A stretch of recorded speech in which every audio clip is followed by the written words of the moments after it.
Good morning, everyone. Welcome to Washington National Cathedral for another July 4th.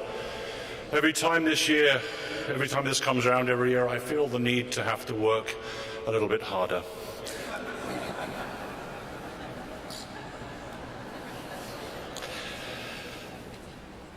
So, it's great to see you all. I remember this time last year we were packed. We're even more packed today, so thank you very much for coming. It's great to see you. I seem to remember last year that the early start of this concert suggested that we all got up and greeted one another, but I think that might present more hazards today than we should delve into. So we're going to organize this a little bit. We have a nave and the people in the West Gallery. Can you see me back there? Wave, please, up there. Oh, yes, they're still awake. Good, well done. So we have over here the south transept. In church speak, that's east and that's west. This is south and north. South transept, wave, please. North transept, wave, please. Well, that's very good. Well done. Don't peek over here too early. And then we have people behind us on the stage and in the great choir. Little wave, please. No flags. Oh, come on. That's going to be a wave. So, this is what we're going to do. We are going to go round the building wishing everyone a happy 4th. So when I point to you, you all shout, Happy 4th. Let's just practice that once, just as a group. 1, 2, and 3. Barely a whisper, ladies and gents. Happy 4th? Right, so the people you can't see, you're going to hear from now. A south transept. Let's dial it into the room. So we're saying to the rest of the room, what are we saying? That's good. And over here, the north transept. Can we try and do better? You were waving very well, but how do you shout? Okay, competition's on. I'm rather leery looking at my colleagues now, but how does it go over here, please? Stage, platform, and great choir? They've got microphones as well, so that's helpful. And for the rest of you in the nave, to one another in the room, that will be the volume at which we are going to sing later on today, and I will say a little bit more about that soon, because we had some issues last year. So, as this is essentially an organ concert, I think we should check in with our two organists, one who's brand new by 3 or 4 days. So, Tom and George, are you there? Can we see you? Hopefully. Hello. Yes. Hello. Good to see you. So, Tom, this is your first July 4th with us, and George, this is about your 3rd or 4th. Now, some of you, let me just check in. How many of you have been to this concert before at the Cathedral? Just raise a hand. Okay, so you know some of the protagonists. So look, last year we said farewell to Benjamin Straley, who left us after 5 or 6 years. He was rather keen on wearing good sockwear. Now we've had this camera down by the organist's feet, and last year Benjamin was very flagrant with his overuse of socks. He changed about 5 of them during the show. I have asked George to tone it down a little bit, but I'm not sure he took my words that seriously. George, are we looking at your feet? But I'm glad to say that Tom is now towing the line and is being a little bit more academic in his endeavours with his socks. Could we see those? Oh, we can't. Oh, good. As ever, we welcome back Washington Symphonic Brass, their artistic director Phil Snedeker, and our guest conductor as ever, Scott Wood. We welcome them. Thank you very much for joining us, folks.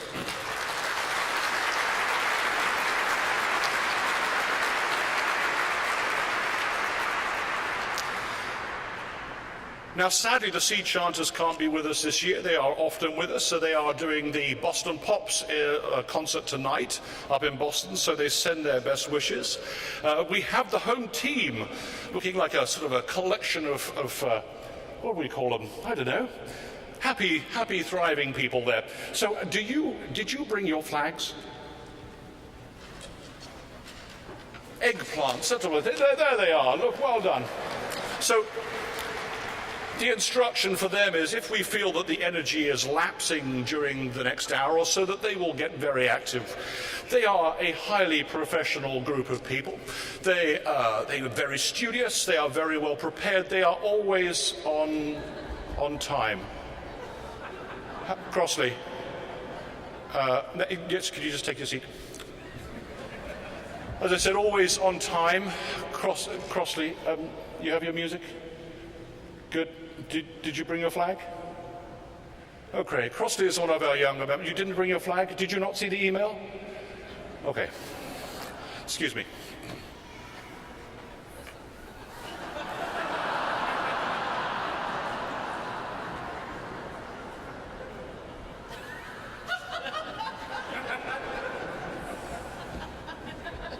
Gosh, she looks like Liberty, doesn't she? Anyway, good. Small but mighty. Anyway, look, enough of them. Now, if you have a flag, could you please wave it? Oh. No flags. Yes.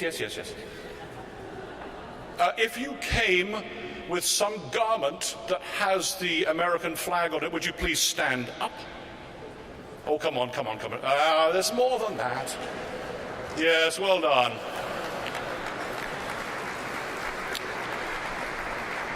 Thank you. Very good. Now, remember, we're in church right now. So if you meant to bring a flag or wear a patriotic clothing but didn't quite manage it, please stand up.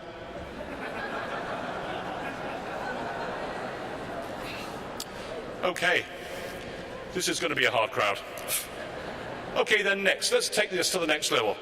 Stand up all those who will promise to come next year with either a flag or wearing clothing of an American flag nature. Please stand. Come on, up you get. Yes. Up. Okay. Now, this is probably the most important question of the morning, and we need to be very thoughtful about this. Would you please stand up if you have a British passport? Come on, there's more. I know there's more of you out there.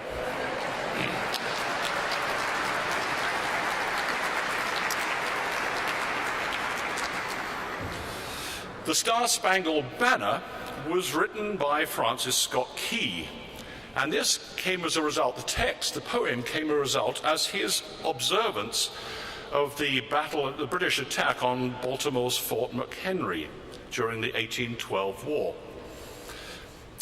The tune of the national anthem was originally used as an English drinking song called To an Anacreon in Heaven. The words had nothing to do with drinking, but Francis Key Scott heard this tune and decided that this was what he wanted to set his poem to. Now, Scott, if you could come and take your place on the podium. Scott was very despondent last year. If you remember, we actually spent quite a bit of time warming up. We did some singing, we made noises and got comfortable making noises with one another, and then we sang the national anthem, and it was not good. Scott was very upset. I mean, it's his favourite day of the year, and he turns around and he's giving it his all, and all he can expect back is the same. Please. So if you wouldn't mind standing, as Scott directs you, please stand and join for the national anthem.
Hey, that's pretty good.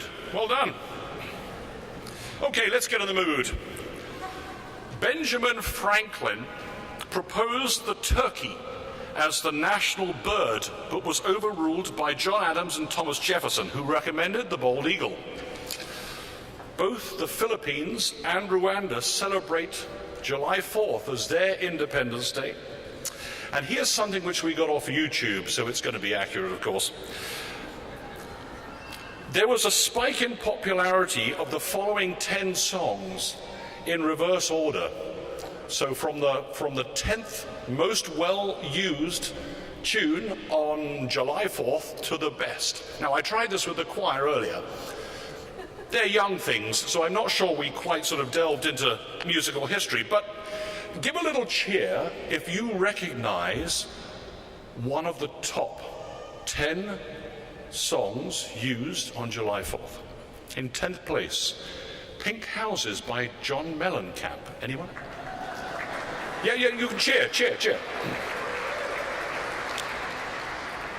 There'll be a prize for the biggest cheer going to the artist concerned. Alan Jackson, Where Were You When the World Stopped Turning? There's a lot of activity in the mid-nave there. We're going to have to keep an eye on that. Trace Adkins, Arlington. That's a baby crying over here. That's very good. Obviously a popular one. Toby Keith, American Soldier.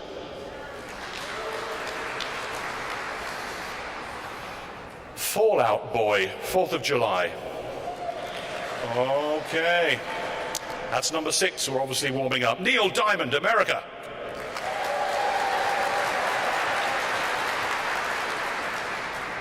This Toby Keith guy is back again.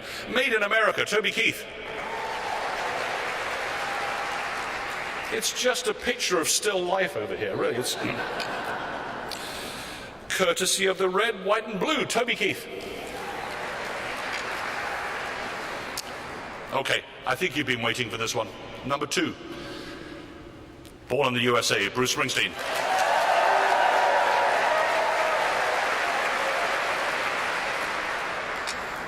And Lee Greenwood, God Bless America.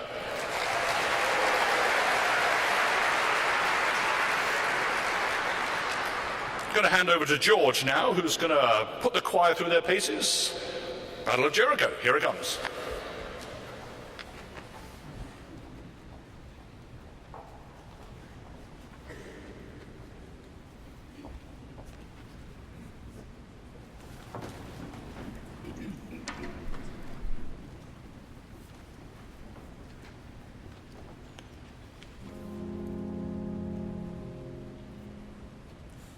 Josh will fit the battle of Jericho. Josh will fit the battle of Jericho. Josh will fit the battle of Jericho. Jericho, Jericho. Josh will fit the battle of Jericho, and the walls come tumbling down. The battle of Jericho. Josh will fit the battle of Jericho. Josh will fit the battle of Jericho. Jericho, Jericho. Jericho, and the walls come tumbling down. The battle of Jericho, Josh will fit the battle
So now we're going to go over to Tom, who's sitting at the console.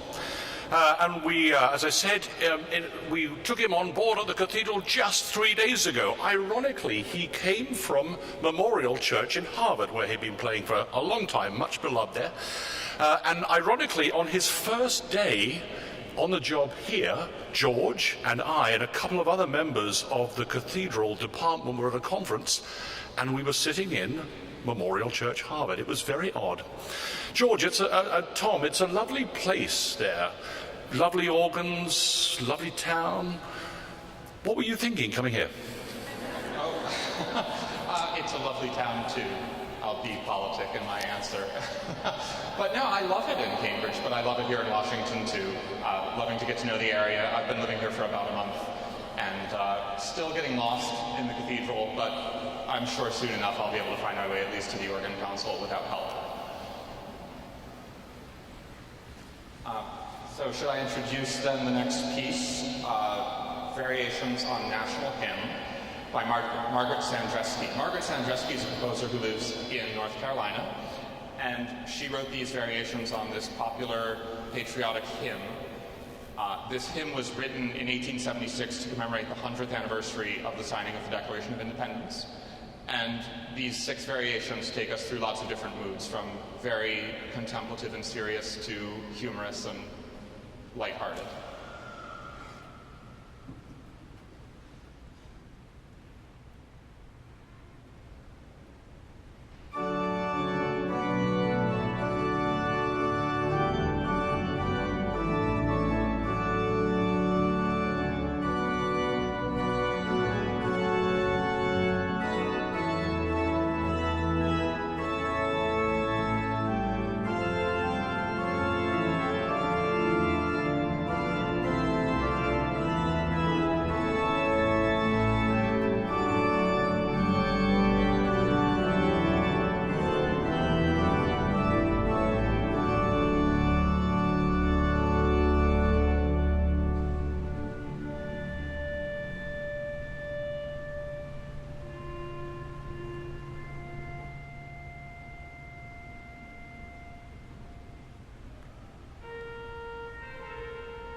You will not find better playing in this country, I can tell you. So we are so lucky, fortunate, and grateful for Washington Symphonic Brass. So I thought this year we would try something different. Won't take long. This nation is made up of so many different cultures. Its richness is that. But there are young ones and there are old ones. So we thought today, rather than going cross-cultural, we thought we would try and find in the room our newest citizen. And I think it's time to get rid of these balloons to a better home, or at least a legitimate one. Anyway, here, so let's see. Do we have many babies in the room? I've heard a few. Let's start. Is there any baby here who is less than 6 months old? If you step into an aisle, oh, I see one over there. Would you like to come forward? That's a rhetorical question, by the way.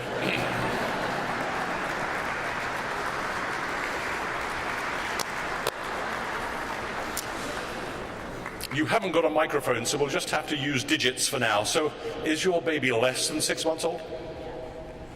5?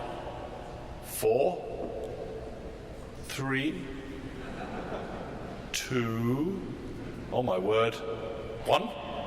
Congratulations.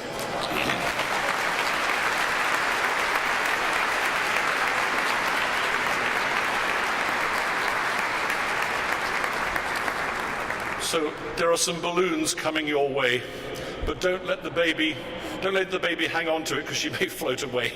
Okay. So let us now see who is our oldest citizen. And I have another flag. So this isn't a deterrent. So do we have someone in the room? Let's be ambitious right now. Do we have someone in the room who is in their 90s? Anyone standing up? Gosh, what a young crowd. 80s? Oh, we have a 90-year-old. Sorry. There we are.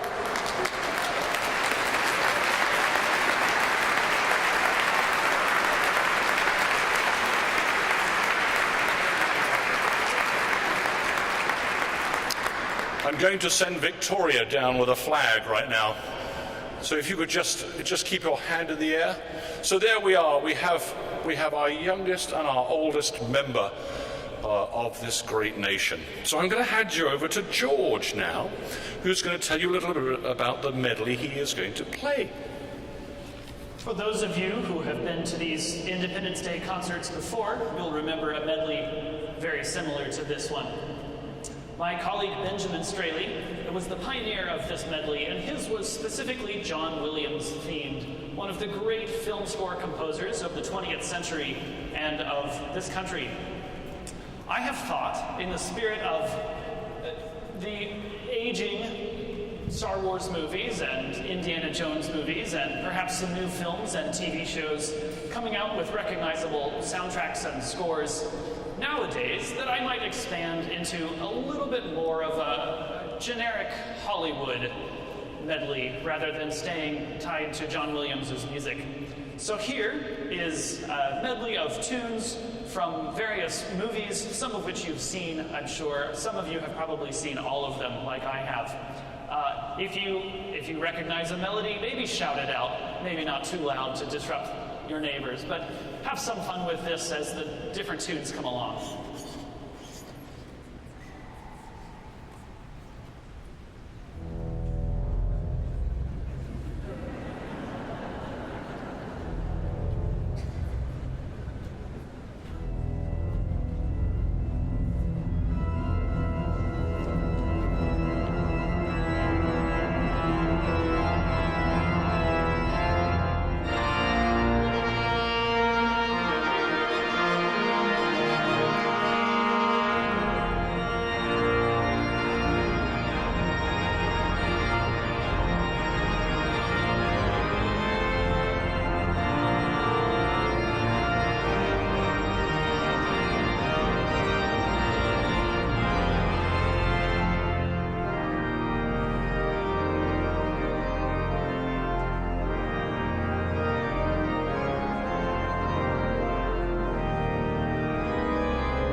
So this is the part of the concert where I ask you not to leave.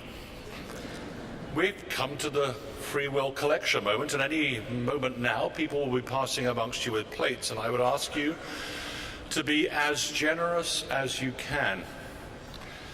This institution occasionally finds its way onto national news, and in the last year we've had quite a bit of that with the funeral of John McCain, the interment of Matthew Shepard, and then the funeral of President Bush in December.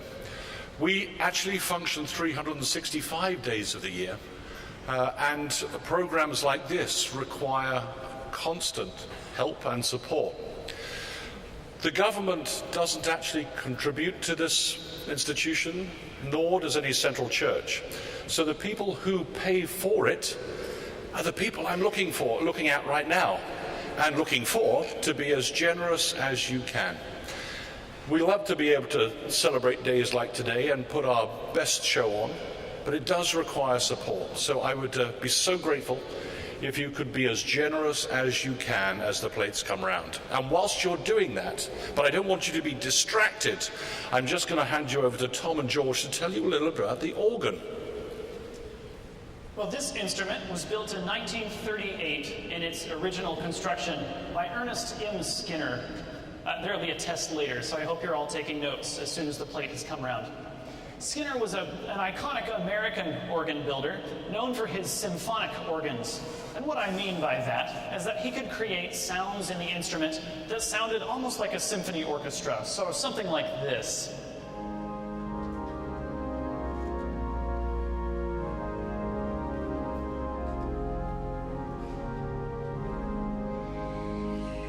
Wealth of sounds and different colors and the range of volumes that even one sound can create, from the very soft to the very loud, is perhaps his trademark. This organ is, I'm told, and I have not verified this myself, the 31st largest organ in the world. We have roughly, yes, they're always changing, as well as this one, which we'll get to in a minute. It has 10,647 pipes. Roughly, yes. We had to take one out last week because it wasn't behaving. So 10,646 now. 4 keyboards, as you can see, which is far too many for one organist to play, which is why we have 2 of us. That's the only reason, yeah. The reason we have 4 keyboards is so we can make the organ make different sounds at once without having to change the stops, because we only have so many hands. So right now we can have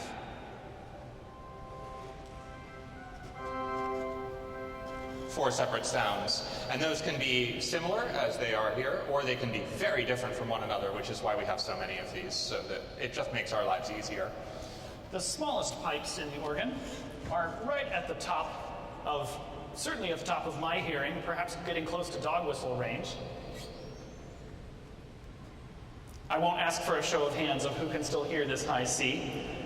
And the lowest pipes are 32 feet long, and they sound like this.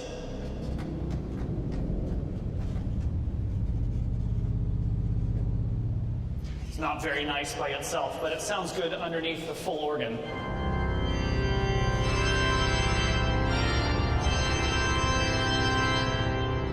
And you've certainly heard plenty of full organs so far today, and there's more yet to come.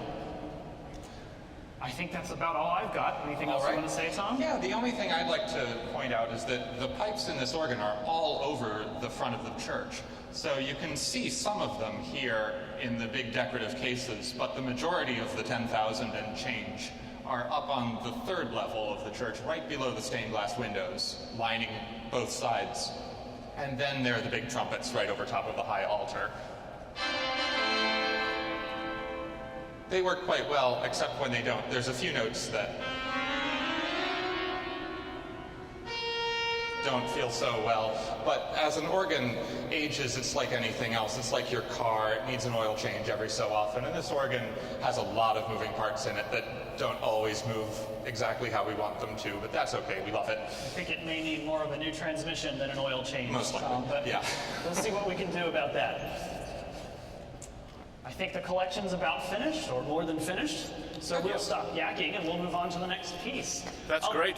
Just a second there, George. When you get two organists together, sometimes it's impossible to get them to stop. But anyway, we've managed that. George, by the way, when you played that little stop, very high one, apparently security have told us there are now 350 dogs outside on the west front. Excellent. Can we pass them a collection plate?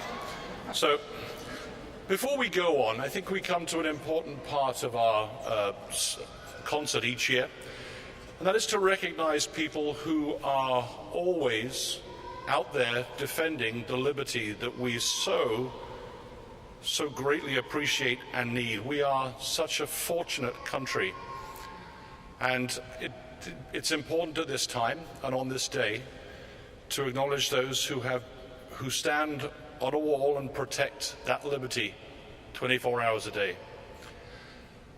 I would like to add this year, and maybe particularly for this service, I'd like to ask three groups of people to stand. Those who are in an active service, those veterans amongst us.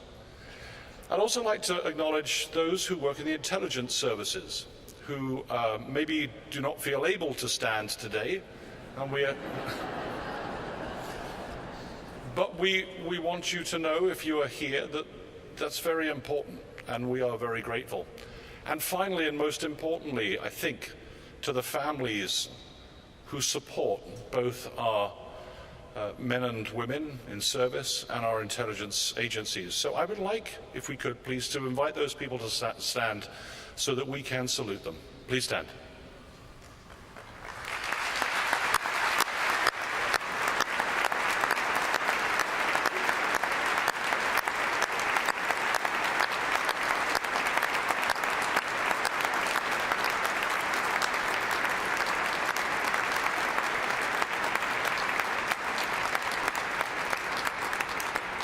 Thank you for your service. Thank you to all of you for your generosity. This place is a place for you all, and I hope you will come back here regularly. And now we move on, the Star-Spangled Banner.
Thank you very much again to Washington Symphonic Brass, and Scott Wood, and to our choir. That's very stirring, thank you. So we're going to hand over now to Tom, who's going to tell us about the next piece, which will then be followed by Shenandoah, which the choir will sing. Tom. Right, so this next piece is called Toccata Kopanitsa. It's by Michigan-based composer Timothy Ticker. And a kopanitsa is a very festive Bulgarian folk dance. Most pieces that we're familiar with are either what we say in 2 or in 3, and we're talking about the rhythm. They either go 1, 2, 1, 2, or 1, 2, 3, 1, 2, 3. This piece goes 1, 2, 3, 4, 5, 6, 7, 8, 9, 10, 11. 1, 2. It goes much faster than that, though. So if you're the math type, and you want to count along, do be my guest, but otherwise just enjoy the fireworks show as it goes by.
So we are coming to the end of our morning together, and it's again so good to have you here. Thank you.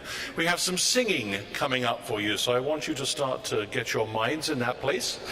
Before we do that, I probably just need to give you some customary facts about July 4th and what is about to happen for the rest of the day.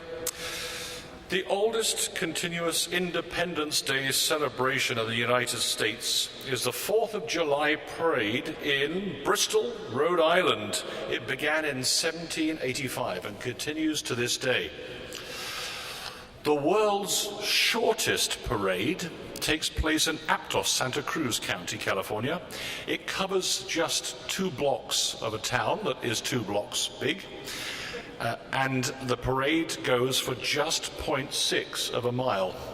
The remarkable thing is the parade takes 2 hours, so you need to head out there. If you're looking for lobster racing, Bar Harbor, Maine is the place to go today. There are marshmallow fights in Ocean Beach, California, and the tug-of-war between the towns of Bolinas and Stinton Beach is taking place in California as we speak. So good luck to them. Now, part of your consuming today, it's going to look a little bit like this. 150 million hot dogs are going to be consumed today. A couple of years ago, I told you about a guy called Joey Chestnut. He takes place in the Nathan's 4th of July hot dog contest between 2007 and 2014. He was the national champion, but was knocked off his perch in 2015. I want you to tell you he's made a full recovery from that, and not further. He came back and won the National Hot Dog Eating Championship last year, 2018. Joey Chestnut ate 74 hot dogs in 10 minutes. Yeah, it's hard to clap, really, isn't it? Okay, $6.8 billion will be spent on July 4th food this year. $1.6 billion of that will be on beer and wine. $1 billion plus we will spend on fireworks, which ironically are going to come from China. $5.4 million worth of imported flags, imported from China, will be spent this year. 47 million people will journey more than 50 miles today to celebrate July 4th. And finally, other countries. We're not alone, folks. Other countries include Denmark, England, Norway, Portugal, Sweden. They all celebrate July 4th, partly because Americans are now living in those countries, or else they want to attract American tourism, which then increases the GDP of China. Go figure. Anyway, that's it. Thank you all for coming. Thanks to my colleagues at Washington Symphonic Brass. It is always a pleasure. We are always so grateful for your playing.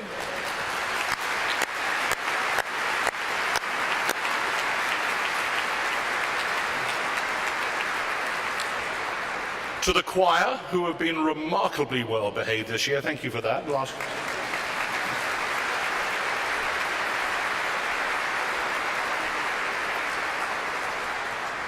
Crossley, do you have your flag? Thank you. To Tom and to George for their playing today, thank you, gents.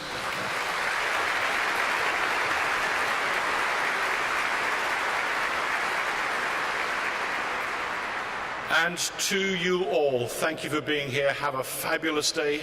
Come visit us regularly, but make a date this time next year. We will be here. We're going to finish with 2 items now. Stars and Stripes Forever, which Scott, who is now looking very, very happy, I have to tell you, is going to turn and conduct you. Please raise the roof. And maybe when that is over, we shall just take a moment just to clear our heads for a second, and then America the Beautiful, which we will sing full gusto. Have a great day. Thanks for being here.